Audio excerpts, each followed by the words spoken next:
So in today's video, I have one of my mentor students with me, Jack Field. Hi everybody, my name's Jack Field, born and raised in Sheffield. Story so far is, after spending a number of years in the building industry, doing different trades, that's given me skills that I've learned to implement into property. Now I made the plunge into going full-time into it. It's a bit of a risk, but because of my age, I think now's the best time than ever to do it. Right now, project managing 2 properties, one's for a good friend of mine, the other I'm going to be managing after as a serviced accommodation. That should hopefully give me the income to pay for my day-to-day life. Then I can focus on doing my own properties, raising finance and dreaming big, as Steve says. The reason for choosing Steve was I actually first booked on one of his site visits, went around, seen his properties, what he was doing. But what I was most impressed with is that I come with 40, 50 questions. I was shooting at him all day, and you could just see he just knew what he was talking about. He was answering them in detail, and yeah, you could just see he was active, so that sold me. Today, he's coming around some of my sites with me. We are doing a question and answer, which Jack has prepared questions that he wants me to answer to help him on his journey. I'm going to take him on site. Hopefully we can see some builders in action. I'm sure there's some there, and we can get some footage from that. He can walk around. He wants to know a lot about planning. He wants to go down the architect side of things, which is really cool because over the next 12 months, I have a lot of builds going on. And one of the bonuses for Jack is towards the end of the year, I'm jumping headfirst into commercial. So he's going to be seeing a lot of my commercial properties and what we're doing there. But right now, let's jump on site. Let's see some of my developments, and hopefully you guys get a lot of knowledge from the questions that Jack's about to ask me.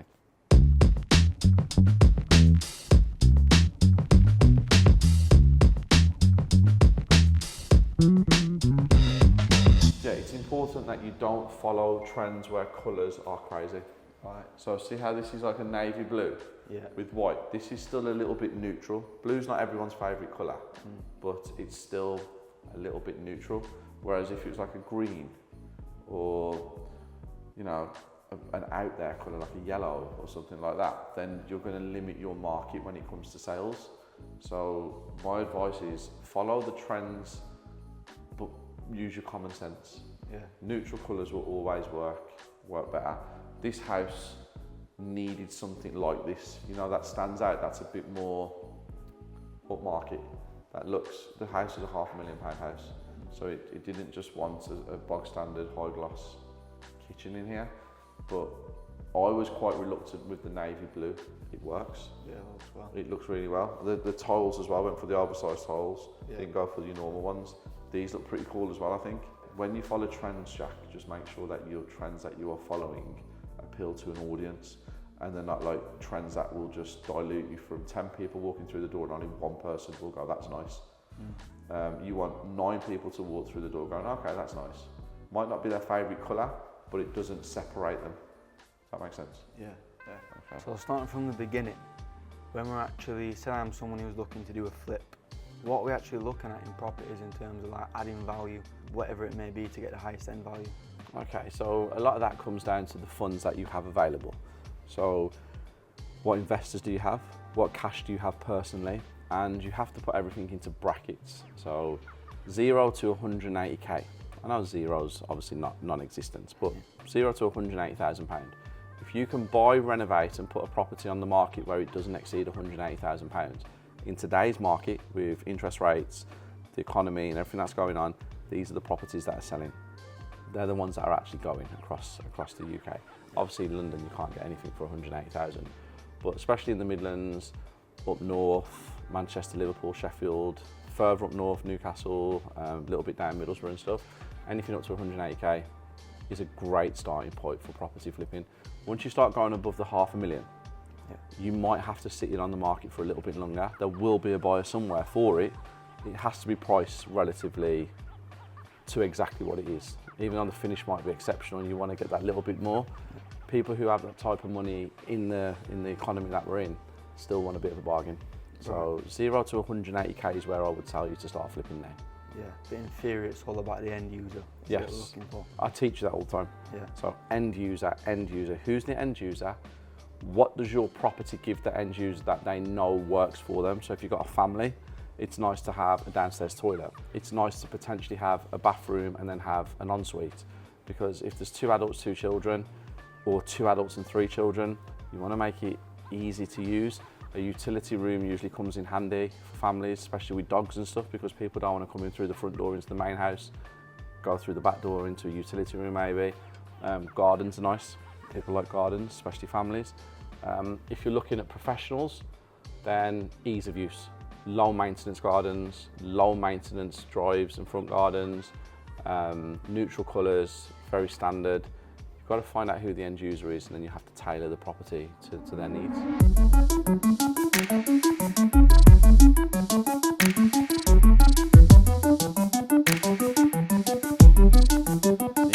So this was the original house. See that? Yeah. That was the house, and it had a garage there. So we added that and all of that. Right. So these are working drawings. Yeah. So you need to get your structural engineer drawings and the calculations from them, and they work together. Okay. So all of this lists everything that needs to be done, what sizes, what boards, what steels, what timber, electric sockets. It has every single thing on there for you. Yeah. So have you ever used working drawings before? Have you ever seen them? I've seen them, yeah. Okay. So these are what you can give to your contractor. Yeah. And your contractor can work a quote out on the job based on these drawings as well. So you give the ideas of what you want, you give your specifications, you give the contractor your working drawings, and they will get a quote together for you to make it turn into reality.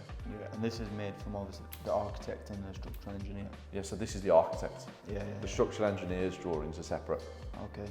So you can see things like, so these here, these are all your steels that are being fitted in the property. Right. So there's a steel that was fitted there, across there. There was a steel that was fitted across there. So when you go in the living room, you can see where the steels all are, the in the ceilings. And then on here, upstairs, we needed to have new purlins. So again, you can see that in the roof, where they've gone across, because this is a brand new design roof. Right. Double apex fronted. And then obviously this is where I showed you we had the 2 en-suites.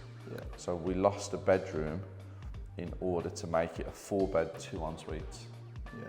So a family that moves in here, they've got 3 bathrooms instead of having 1 bathroom, a downstairs toilet and 5 bedrooms. Yeah. So everybody thinks by adding a bedroom you're always adding value. Not necessarily the case, because you've got to make it comfortable for people to live in and see themselves living there. Yeah. 5 people with 1 bathroom, it's a bit difficult, isn't it? Especially if the family are going out of an evening and everyone has to get ready. That's a long time to get people through 1 bathroom. Yeah. So we've got 3 bathrooms now. What is the correct path to making your first million? Do you dream of having a business that turns over £1 million, or do you want £1 million in your bank account? I know which one I would rather have. There is a process, there is a strategy, and there are foundations that you have to build off to get to that £1 million. Come down to How to Make Your First Million, one of my best events that I do, and you can get the blueprint.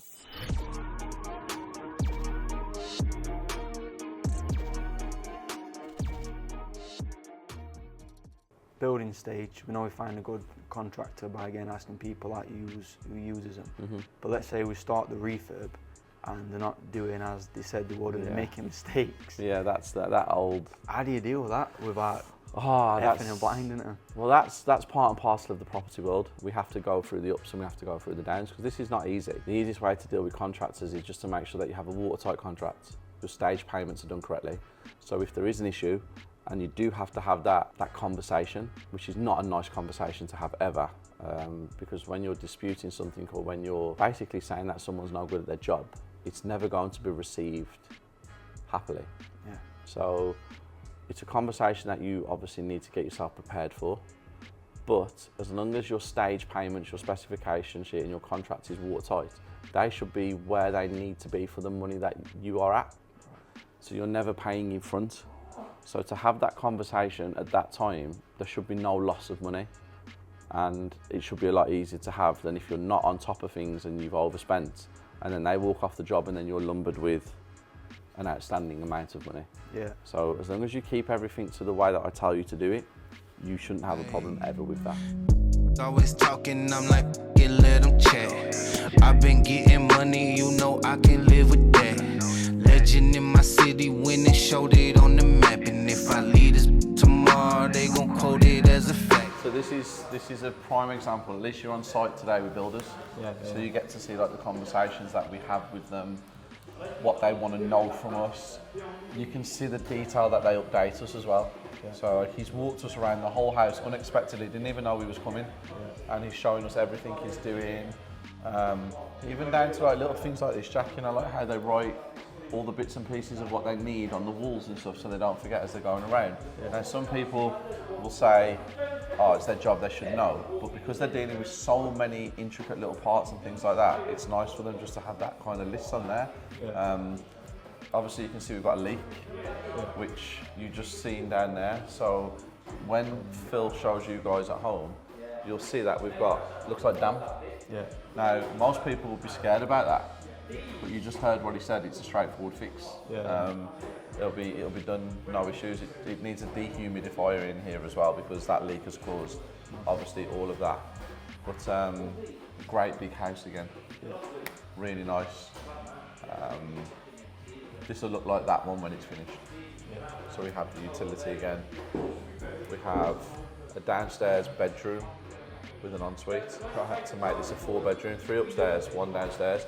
Most people might not use that as a downstairs bedroom, but we have the option there, and it has the ensuite in the back as well. Right, okay. So, any questions? How often would you normally turn up on site? Well, I don't. Dan usually does that, but he comes twice a week. Right. So he'll do rounds in certain areas, and he'll check because he's got a lot on at the minute. So he'll do his rounds accordingly. So you don't want to be too much in your face, do you? No, you don't want to. But this is the relationship that we have with our builders, where we can just turn up and they're very accommodating and welcoming. But my advice to you is, if you are going to make an appearance at one of your properties, let them know you come in the day before or 2 days before. That will help. Obviously, I have aspirations of being like you, being a successful property developer. Just from what you can think of, what are some things that if I just implemented that I'd be able to become successful if I just did them things? So you're consistent, because I see the way that you do your work and obviously your gym as well. So you have that consistent side of you. I see it on social media all the time, and obviously I speak to you quite a lot, so I see it. But now you try to get that consistency and discipline into what you do in the property world. So you have to fully immerse yourself into this world. Now, a lot of people are going to disagree with what I say next, but I'm just talking from my experience and my opinion. So I can only give my opinion. There is no such thing as 9 till 5. There is no such thing as work-life balance. I've never seen anybody that's at the top, and I mean at the top. I'm not talking about your average person that, you know, lives in a nice detached house and has got a BMW or an Audi on the drive and has got, you know, £100,000 plus salary or £100,000 plus income. I'm talking about the people that really want to go. You know, the people who want to do $1 million a month, 10 million a month, 20 million a month and beyond, okay? So there are levels, obviously, but capabilities are whatever you set your brain to. So if you tell me that your limit is £50,000 a month, that's the limit you will get to. But if you tell yourself that your limit's 100 million a month, like, you have the capabilities. Again, I'm not saying you're going to, but you have the capabilities because you have the vision to start with, because you have to see it first. That's the key. You have to see where you're going. And if you don't see it, you're never going to be able to get a team around you who understand it. So you've got to see it first. You've got to believe it yourself. And then you've got to go out and obviously achieve it. But the most important thing that you've got to understand is, unless you fully immerse yourself into what you're doing, you can be successful to an extent, but you're never going to be top tier like the rest of the people that you aspire to be, because 9 till 5 is all good in the saying, and work-life balance, and, you know, wanting to be home with your family, you know, wanting to spend time with your partner, because you don't have a partner right now, do you? So you're even in a better position. I love my family more than anything in this world, okay? And they're number one, they always will be. But I sacrifice my time with my Isabella and my son in order for us to live a life that I feel like can benefit my son and Isabella, if that makes sense. You don't have that responsibility at this precise moment in time. You might do next week, you might meet a girl and you might be like fall in love head over heels and all you want to do is spend time with her. You have to make massive sacrifices. Again, a lot of people will not understand what I'm trying to say. You can make your life work where it fits around all your family, but there's a ceiling. It'll be a certain amount of money, a certain amount of time, and a certain level. Now, if you've got dreams and aspirations to go to levels, well, that's where you've got to start understanding that there is no work-life balance. That's the end. Jack has asked me certain questions. I hope you guys got a lot of knowledge from that.